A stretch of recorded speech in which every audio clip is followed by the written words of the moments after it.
Hello everyone, आप सब कैसे हैं। मैं उम्मीद करता हूं कि बहुत अच्छे होंगे और अपनी पढ़ाई को बहुत अच्छे से कर रहे होंगे। मैं Akash Kumar वडाना ICT virtual classroom में आपका बहुत बहुत स्वागत करता हूं मेरे प्यारे बच्चों। जैसे आपको बताया मेरे प्यारे बच्चों, बेसिकली हमारी आपका जो है 12th क्लास है और अरेंजमेंट लेक्चर लेने के लिए मैं आया हूं। और आज हम लोग इसमें ज्योग्राफी देखेंगे। और ज्योग्राफी में आप देखिए कि हम द्वितीय क्रियाओं की बात करेंगे, सेकेंडरी एक्टिविटी की बात करेंगे हम।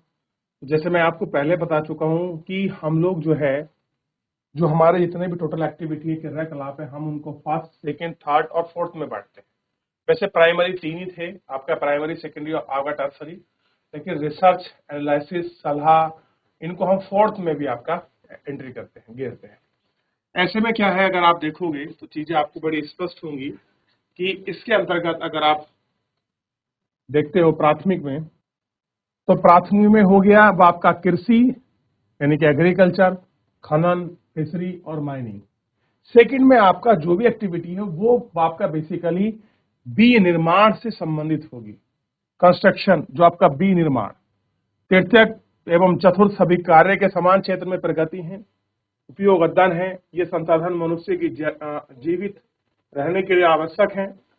द्वितीय गतिविधियों द्वारा प्राकृतिक संबंधों के मूल्य को बढ़ावा देते हैं।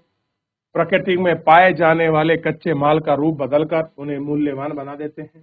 कपास के उपयोगी सीमित हैं, परंतु तंतु में परिवर्तन होने के बाद भी मूल्यवान हो जाता है। इसका उपयोग वस्त्र बनाने के लिए। अब देखिए, एक तंतु से क्या बनाते हैं हम? वस्त्र।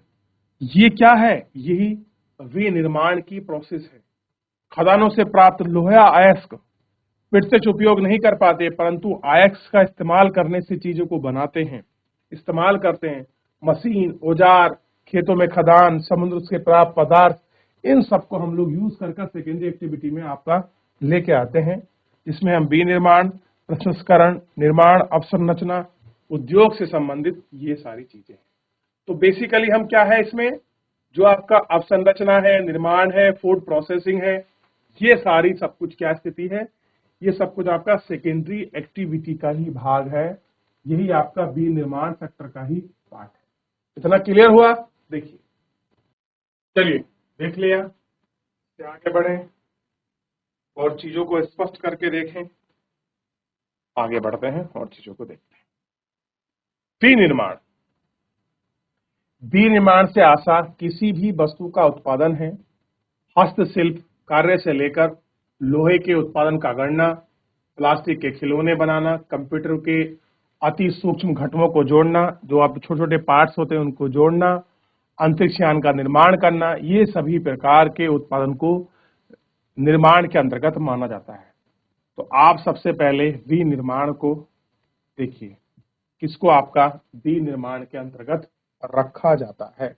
मैं आपसे पूछूं कि मुझे बताइए विनिर्माण की प्रोसेस क्या है, या विनिर्माण की परिभाषा कैसे लिखें? चलिए देखिए और इतने पॉइंट को नोट करिए, फिर आगे बढ़ रहा हूं मैं। देख लिया, विनिर्माण की सभी प्रक्रियाओं में से कुछ सामान्य विशेषताएं हैं, मैंने जो जोड़ी है इनमें कुछ यूनिकनेस है, जनरली यूनिकनेस है, कोई ऐसा नहीं है। जैसे कि शक्ति का उपयोग करना, शक्ति मतलब लाइट पावर की जरूरत होती है। एक ही प्रकार की वस्तुओं का विशाल उत्पादन, कारखानों में सम्मिलित वस्तुओं का उत्पादन, विनिर्माण और आधुनिक संख्या, मशीन द्वारा पुराने समाधान द्वारा जताया जाना, तृतीय विश्व के अधिकांश देशों का निर्माण, शाब्दिक प्रयोग और देशों में सभी विनिर्माण का संपूर्ण चित्रण करना, औद्योगिक नवरों के बल अधिक देना, ठीक, जिसमें उत्पादन में कम जटिल तंत्र लगाए जाते हैं। ठीक, तो ये सारी चीजें हैं। बड़े करें आधुनिक बड़े पैमाने पर विनिर्माण की विशेषता। वर्तमान समय में बड़े पैमाने पर होने वाले विनिर्माण की निम्नलिखित विशेषताएं हैं। कैसी हैं? निम्नलिखित विशेषता।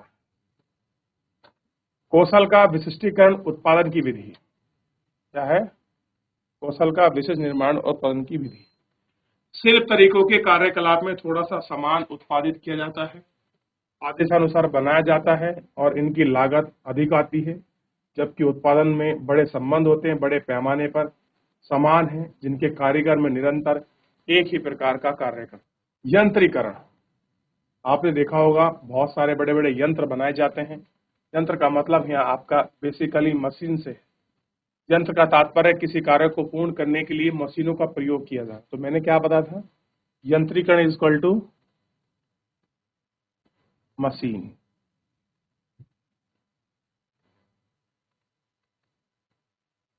स्वचालित निर्माण प्रक्रिया के दौरान सम्मिलित है। यंत्रीकरण विकसित अवस्था है और पुनर्विनिवेश एवं संपीड़ित पासा कंप्यूटर यंत्र प्रणाली से युक्त है। मशीनों को सोचने के लिए विकसित किया गया है और पूरे विश्व में नजर आती है। एक बार आप कर लो, यूज कर लो और पूरे विश्व में आपका नजर ये सारी चीजें आती। ठीक, अगला है औद्योगिक नवाचार। औद्योगिक नवाचार में क्या है, प्रौद्योगिक नवाचार शोध विकास युक्ति के द्वारा निर्माण का गुणतत्व का यंत्र करने का है, अपशिष्ट निरस्तीकरण और छदन को समाप्त करने और प्रदूषण के विरुद्ध संघर्ष करने का आपका महत्वपूर्ण पहलू है। ऐसा है महत्वपूर्ण पहलू।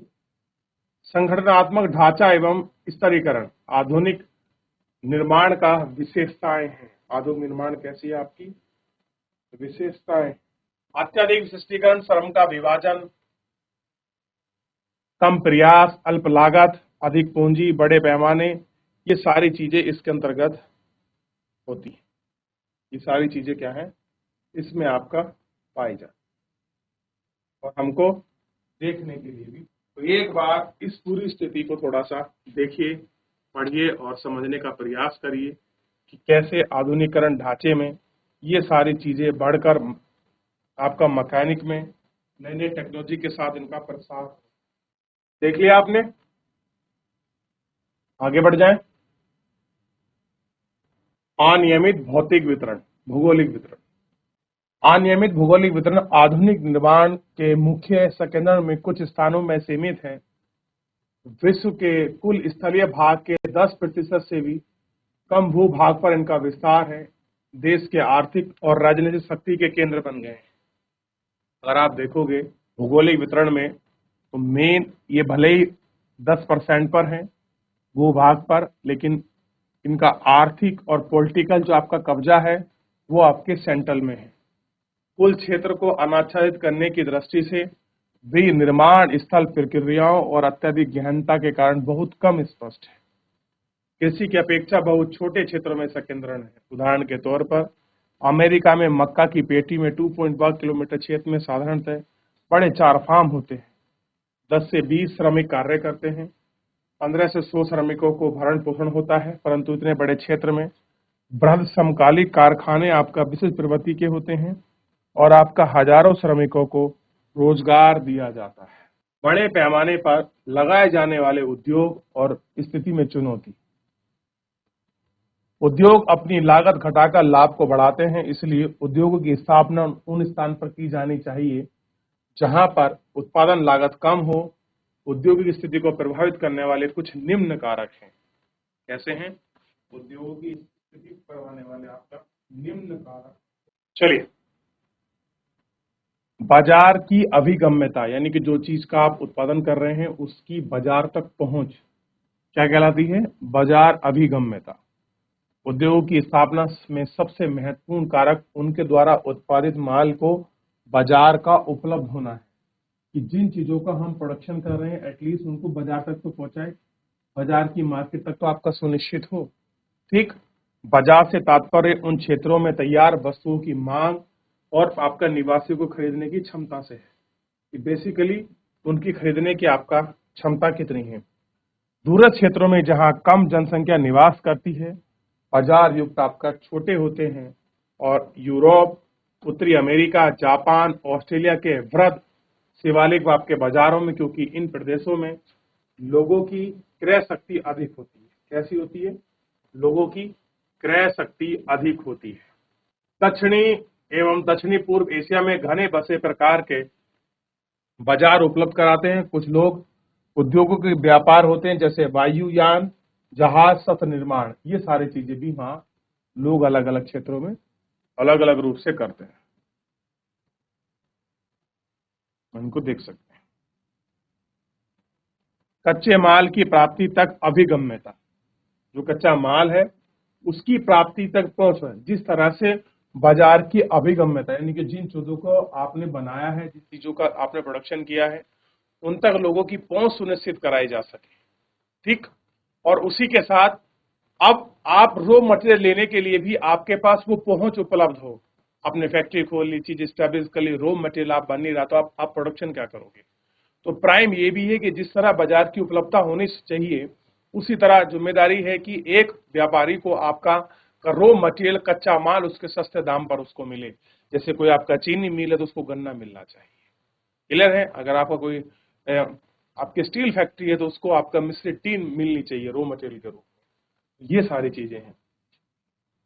उद्योग के कच्चे माल की अपेक्षा सस्ता और सरलता से परिवहन योग्य होना चाहिए। तो प्राइमरी क्या है?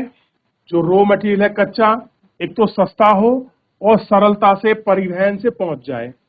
भारी वजन, सस्ते मूल्य एवं वजन घटने वाले पदार्थ एक्स पर आधारित उद्योग कच्चे माल स्थल के समीप स्थित होते हैं। कि भैया जो भी आप करें ये निकट भी होना चाहिए, नहीं तो सस्ता है, मान लीजिए सस्ता है लेकिन कहाँ है आपका? अमेरिका कनाडा में है, तो उसको लाना महंगा हो जाए। तो इसलिए परिवहन की कॉस्ट भी कैसी हो? सस्ती हो, बहुत रीजनेबल।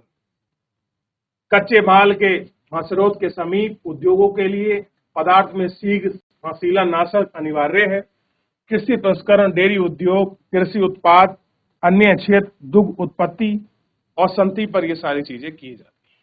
देख रहे हैं? देखिए एक बार अब है इसके बाद श्रम आपूर्ति की अभिगम्यता। आपने बड़ी फैक्ट्री लगा ली, बाजार आपके पास हो गया, सस्ते रॉ मटेरियल आपको मिल गया, अच्छी ट्रांसपोर्टेशन के साथ मिल गया। अब आपको मजदूरों की जरूरत होगी जो उसमें काम कर सके। उद्योगों की आपूर्ति के लिए श्रम एक प्रमुख कारक है। श्रम यानी कि जो काम करेंगे एक प्रमुख फैक्टर है इसमें।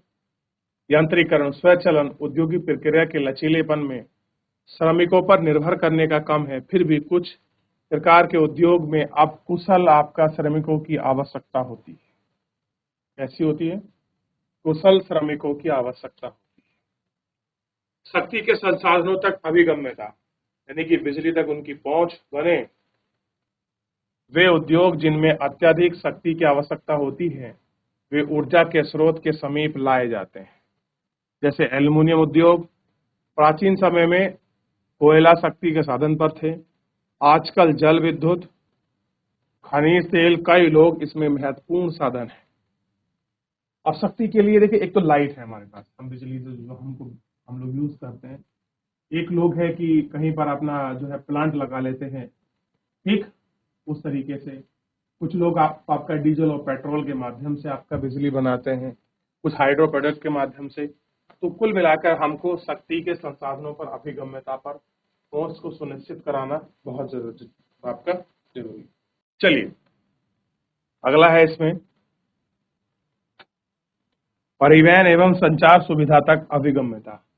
लोगों की आपका ट्रांसपोर्टेशन और कम्युनिकेशन तक, यानी कि आराम से पहुंच उपलब्ध हो जाए। देखिए आज परिवहन इंपॉर्टेंट है, उसके साथ आपका कम्युनिकेशन, आपको मेल भेजनी है, आपको बात करनी है, चीजों को बनाना है, उनके लिए एक प्रॉपर आपको टेक्नोलॉजी की आवश्यकता होगी। एक प्रॉपर कम्युनिकेशन आपको चाहिए जो कस्टमर और कंपनी के बीच की आपकी चीजें हों।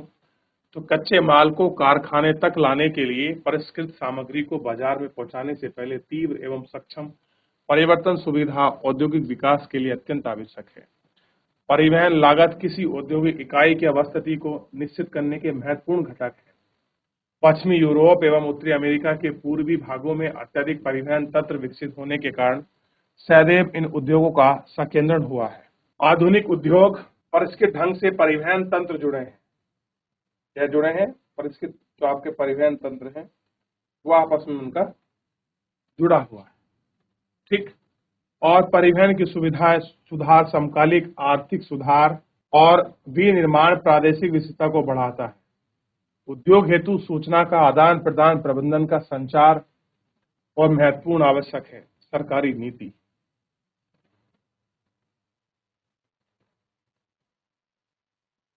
संतुलन आर्थिक विकास हेतु सरकार प्रादेशिक नीतियां अपनाई है, जिनके अंतर्गत विशिष्ट उद्योग में की स्थापना की जाती है। कहती है विशिष्ट उद्योगों की जो स्थापना है वो आपकी यहाँ पर की गई है, ठीक। और आप इनको देख सकते हैं, ये है यहाँ तक। तो जितना हमने पढ़ा है यहाँ तक, किसी का कोई डाउट है, कोई क्वेरी है, मुझसे पूछ लीजिए।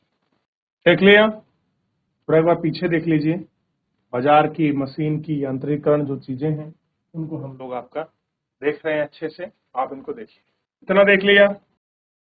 चलिए अब हम बात करते हैं समूमन अर्थव्यवस्था तक अभिगम्यता और उद्योग के मध्य संबंध, कि कैसे जो आपका समूमन अर्थव्यवस्था है वहां तक उद्योगों की पहुंच और उसके बीच का तालमेल बैठ जाए, ये सब देखना है, ठीक है। स्वच्छ उद्योग, स्वच्छ उद्योगों को हम आपका देख रहे हैं, स्वच्छ बंधन उद्योग, ठीक है। और इस पर हम लोग आपका बात करेंगे कैसे हैं स्वच्छ उद्योग। स्वच्छ उद्योग व्यापक विधि वाले स्थानों में स्थित हैं, किसी विशिष्ट कच्चे माल की जिनके भार में कमी है, अर्थात जो लोग उन पर निर्भर रहते हैं, जिनके सकट पुर्जों पर आपका पुर्जे हैं जो कहीं भी प्राप्त किया जा सकता है, उत्पादन कमी की मात्रा हो, श्रमिकों की कम अवधारणा हो, ठीक है। और ये सारी चीजें जिनके पास आपका प्रदूषण ना फैलता हो और आपके पास सड़क संवर्धन का जाल अभिगम। स्वच्छ उद्योग का मतलब बेसिकली समझे ऐसा उद्योग जिसके उत्पादन से किसी प्रकार का पोल्यूशन ना हो, पर्यावरणीय नुकसान ना हो, उसको हम कहते हैं स्वच्छ बंधन उद्योग, ठीक है। विनिर्माण उद्योगों का वर्गीकरण, कि जितने भी आपके विनिर्माण उद्योग हैं उनका क्लासिफिकेशन कैसे होता है। तो विनिर्माण उद्योगों का जो आपका क्लासिफिकेशन है वो बेसिकली आकार, कच्चा माल, उत्पाद और स्वामित्व के आधार पर किया जाता है। इन सबके बेसिस पर हम लोगों का, हम इनको आपका, ठीक है। चलिए देख लिए इतना, यहां तक कोई क्वेरी, कोई डाउट? तो ये सारे फैक्टर थे किसी भी उद्योग को आपका एस्टैब्लिश करने के लिए। तो फिलहाल आप एक बार घर जाकर रिवीजन करिए, पढ़िए, मैंने बहुत स्लो पढ़ाया, गैप गैप करके, ताकि आप चीजों को स्टेप बाय स्टेप समझ सकें। फिलहाल मेरे प्यारे बच्चों आज के लिए इतना ही, मिलते हैं नेक्स्ट लेक्चर में, तब तक अपना ध्यान रखिए, स्वस्थ रहिए, अपनी पढ़ाई को बहुत अच्छे से करते रहिए। मुझसे जुड़ने के लिए आपका बहुत